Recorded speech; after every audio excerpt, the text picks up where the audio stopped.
नमस्कार किसान मित्रों।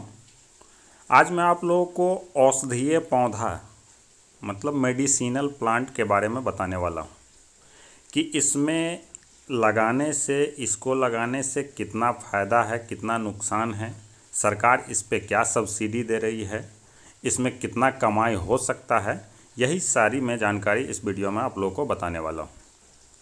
तो सबसे पहले जैसे आपकी वीडियो में देख रहे हैं कि सतावर और पुदीना, और उसके बाद देख रहे हैं कि तुलसी और गिलोय।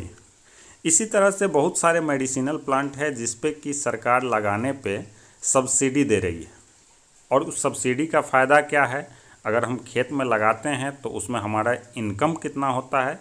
जैसे कि जनरल धान और गेहूँ लगाते हैं आप, और अब मेडिसिनल प्लांट लगाते हैं, तो उस दोनों में क्या अंतर है, यही मैं वीडियो में आप लोगों को बताने वाला हूँ। अगर आप चैनल पर नए हैं तो चैनल को सब्सक्राइब कर लें, क्योंकि इस प्रकार का वीडियो हम बनाते रहते हैं। तो हर्बल पौधों की खेती को बढ़ावा देने के लिए सरकार दे रही है 75% सब्सिडी। किसानों के पास कमाई का ज़बरदस्त है मौका। और इसमें क्या है आगे आप देखिए इस वीडियो में कि 75% तक यदि आपको 100 रुपया खर्चा आता है तो उसमें 75 रुपया जो है आपको अनुदान सरकार दे रही है। हर्बल खेती को बढ़ावा देने के लिए सरकार भी किसानों को प्रोत्साहित कर रही है। राष्ट्रीय औषधि पादप बोर्ड वर्तमान में पूरे देश में औषधीय पौधों को सतत विकास एवं प्रबंधन के लिए काम कर रही है। ये राष्ट्रीय औषधि बोर्ड क्या है और इसका क्या कहना है कि भारत दुनिया में उन गिने चुने देशों में है जिन्हें उच्च जैव विविधता वाले देश का दर्जा प्राप्त है। यहाँ पे 65% लोग जो है औषधीय पौधा की खेती से जुड़े हैं। बहुत ही वनस्पतियाँ की किस्में सिर्फ भारत में ही उपलब्ध है। हालांकि जलवायु परिवर्तन का असर इन पौधों पर भी पड़ा है। कई पौधे विलुप्त की कगार पर पहुंच गए हैं। अगर समय पर जरूरी कदम उठाए जाए तो इन्हें बचाया जा सकता है। इनकी खेती से किसान न सिर्फ औषधियों का उपलब्धता बढ़ा सकते हैं, बल्कि अपना कमाई का एक अच्छा जरिया भी बना सकता है। हमारे देश में कई औषधीय पौधे काफ़ी मशहूर हैं। इनमें आता है जैसे कि हो गया अश्वगंधा, आप लोगों ने अच्छी तरह से इसका नाम सुना होगा। गिलोय हो गया, भृंगराज हो गया, सतावर हो गया, पुदीना हो गया, मोगरा हो गया, तुलसी, घृत कुमारी, ब्राह्मणी और शंख पुष्पी, और गुल्लर का नाम तो आपने सुना ही होगा।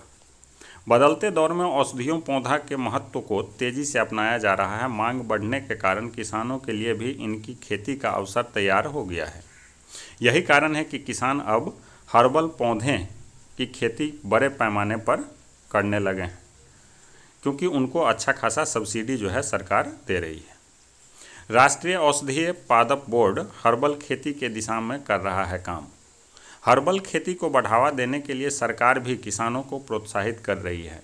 राष्ट्रीय औषधि पादप बोर्ड वर्तमान में पूरे देश में औषधीय पौधों को सतत विकास, प्रबंधन और संरक्षण पर पूरे देश में काम कर रहा है। इसके तहत किसानों को कई तरह की सहायता दी जा रही है।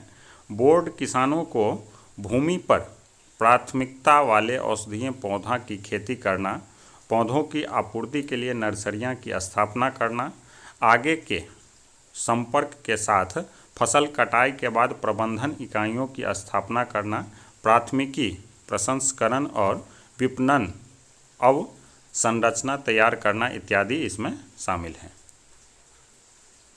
इसमें क्या है, 5,000 करोड़ रुपए का आय का लक्ष्य। औषधीय पौधा खेती को बढ़ावा देने के लिए किसानों को सहायता के लिए 140 प्रजातियों का लिस्ट तैयार की गई है। खेती की लागत से 75% की दर से सब्सिडी देने का भी प्रावधान इसमें किया गया है।